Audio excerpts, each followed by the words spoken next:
Friday, you mentioned it, Jackson at Hoover against the Vikings. That game will be a good one there. And then Dover versus New Philadelphia, the granddaddy of Ohio high school football rivalries, except for one maybe. I had to get that discllmer in there because you gave me a look. You gave me a look. I was going to say. You gave me a look, but it's the 120th matchup between the two squads. This will be the big one here coming up in a little over 24 hours. So there you go. All right, so let's talk about these sort of games, Mitch. Let's start off with the big one that everyone's been talking about. Kind of got thrown for a monkey wrench last week when Glen Oak decided to kind of upstage McKinley's season potentially by keeping them from an outright win of the Federal League title. So now McKinley doesn't get a break in Week 10. They have to go up against a Massillon team that has looked dominant against mostly out-of-area competition this year. You know, a lot of people are taking the bets on Massillon winning again, finishing the season unbeaten, and going into the playoffs strong. Where do you see McKinley standing in this? Like, what do they have to do specifically in order to stay competitive with the Tigers Saturday? They're going to have to do a lot of hoping. I mean, more. I would think, like, on the field stuff, more than that, man. They're going to have the best game plan out of any team that Massillon has faced so far this year in terms of how to stop DeJuan Owens. Because nobody stopped him except for the OHSAA for one game, and it still didn't matter. He is as good as advertised. He is, top 2 quarterback in Stark County right now. I'll say that. I want to make sure I give Poochie Snyder the respect he deserves as well from Canton South, another undefeated team in the area. When you look at McKinley and some of the games they played recently, we go back to the game against Jackson. Sloppy win. Coach Hall after the game said they were more lucky than good. Mm-hmm. And last week against Glen Oak, 3 points. That's it. 3 points. This is a Massillon defense that has been stout for the most part all year. This is also an offense that when DeJuan Owens has been back there and having the ability to run and throw the ball, nobody stopped him. I just haven't seen anything from McKinley that tells me they can stop them, Mitch. I have not seen one thing this year that has told me McKinley is capable of stopping Massillon. Rivalry game or not. Yeah, they're going to get up for it. Yeah, it's at Tom Benson Hall of Fame Stadium. I don't see any way how this does not continue to go down the path it's gone with Massillon winning again for whatever the number of year is in a row, because it's been all Massillon for the past number of years. I mean, unfortunately for McKinley's sake, it has been all Massillon. But if you're going into this matchup, I think the Bulldogs will definitely have to focus on the running game. Against the Massillon defense that has been very solid all year, they've averaged allowing less than 10 points per game against a lot of good schools. This is going to be one where when you look at the kind of tailbacks that McKinley has been able to boast for this entire year. You have guys like Nino Hill, who have been very dominant so far this year. You have guys like Thomas, who have been able to be productive for the team. I mean, those guys can really throw Massillon for a loop if they're on it in that game. And Keaton Road, I mean, say what you want about him. When you match him up with somebody like DeJuan Owens, the resume for this year doesn't stack up as much, but Rode has had a few games in here where he's been able to put up the points for McKinley. He's among the top scorers on the team, leading with about 1,700 passing yards and 13 touchdowns, 3 more on the ground, and then just under 500 rushing yards. So, and those are good numbers. But when you go over against to somebody like Owens, he's the leading rusher for Massillon so far this year. He's got almost 800 yards. He has the 10 touchdowns, not to mention almost 800 yards passing and 10 touchdowns in the air. So it's a very balanced attack from him alone.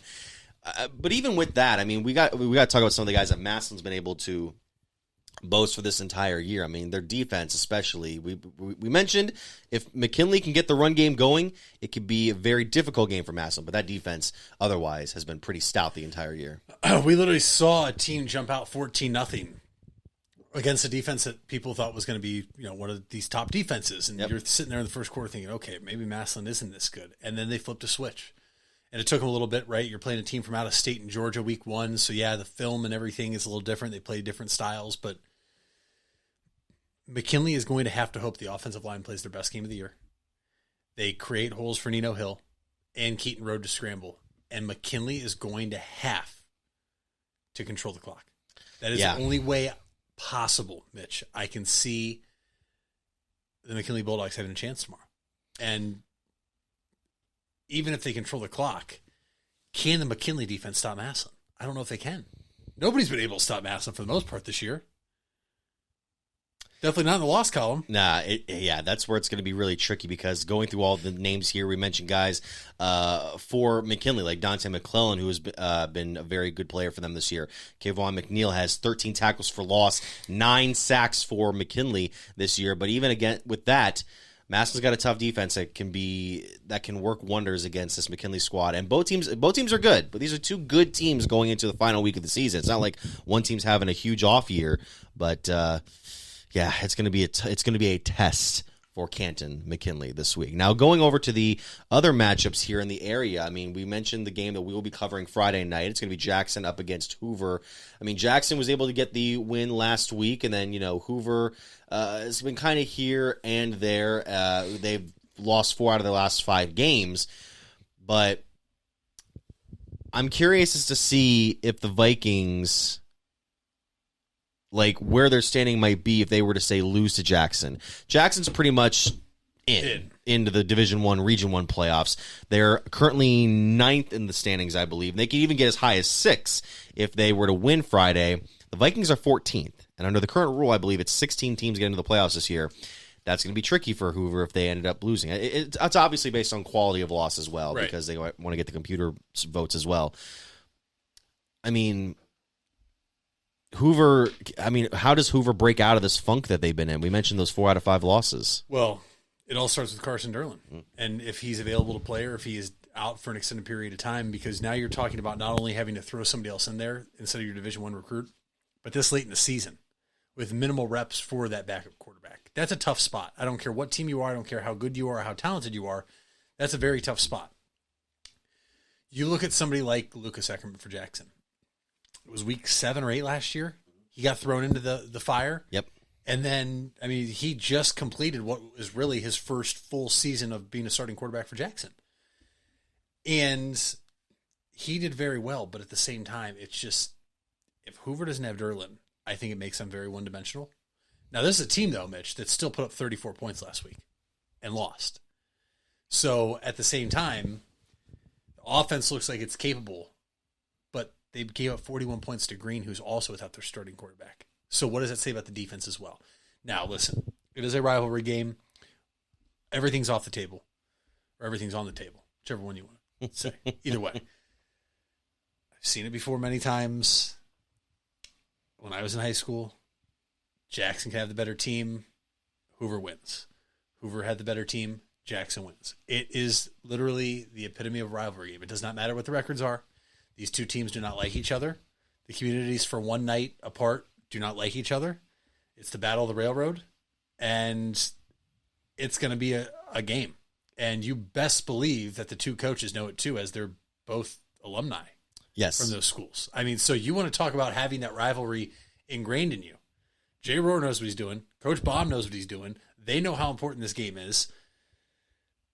Hoover got it done at Jackson last year. Can Jackson go play the spoiler over at Hoover? I was going to say, Hoover's won 3 straight and 4 out of the last 5 against the Polar Bears. I didn't know this one. 64-28 all time against you guys. Sorry. But Baum did expect Derlin to be back at quarterback this week after missing last week with the hamstring.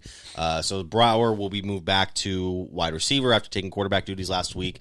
That's a good combination that if they can take advantage of the Jackson secondary, then that could put Hoover in a good scoring spot for the next couple for the at least the first few quarters. Also, Hoover's special teams need to step up after their performance last week. They gave up 2 kickoff returns for touchdowns against Perry, and that was a key difference in the 41-34 loss that they sustained. Jackson's a team that on special teams they can make plays happen. Sure. You've seen Kyle Benson do it, Anthony Fuline sometimes back there in kick return. There's plenty of other players on that special teams unit that has made plays. So Hoover better be locked in and ready to go, but it's hard to imagine either of these teams won't be locked in and ready to go, knowing what's at stake. For sure. Now, we also have the big rivalry game on Friday night. One of the granddaddies, I should say, not the granddaddy, but one of them is Dover and New Philadelphia. That game to be taking place at Crater Stadium. Dave Sheets and I will be on call for that game, as well as Ron Hurst. This will be an interesting one because New Philadelphia and Dover are coming in at kind of different points from last week. New Philadelphia, we saw last week, had that heartbreaking loss at the end to West Holmes, 9-8. Not the highest scoring game, but the New Philadelphia defense arguably had its best performance of the season. They will need to do the same against a Dover team that has been playing very well heading into the final few weeks of the season. These are two teams, by the way, that are both around the middle part of the top 15. So a win for each would pretty much solidify them a chance for the playoffs. Now, a loss, it kind of depends on what happens on the field and what happens elsewhere Friday night. This is going to be an interesting one. New Philadelphia has, as I mentioned before, had some very good defensive outings this year. Has kind of at times been struggled to put points on the board against non-OCC opponents.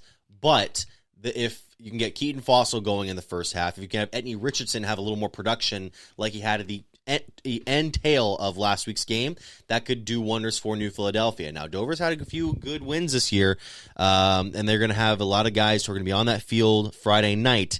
But I could go either way for me, honestly. This is one where I can't really make a decision as of now of who. If you were to ask me who I predict to win, I couldn't tell you right now. This is how even the two teams are. And, yeah, it's going to be interesting to see which team, it seems like which team will probably be boasting playoff aspirations after Friday night. So which team do you predict to win? I don't know. Dover has the home field advantage. Dover has been very good. Crater Stadium is one of the harder places to win in Tuscarawas County. It's one of the longtime stadiums here, and most times when you go to Dover, like the Crimson Tornadoes are coming out with that victory, but it's tricky. Even in an off year, they get a lot of victories at home.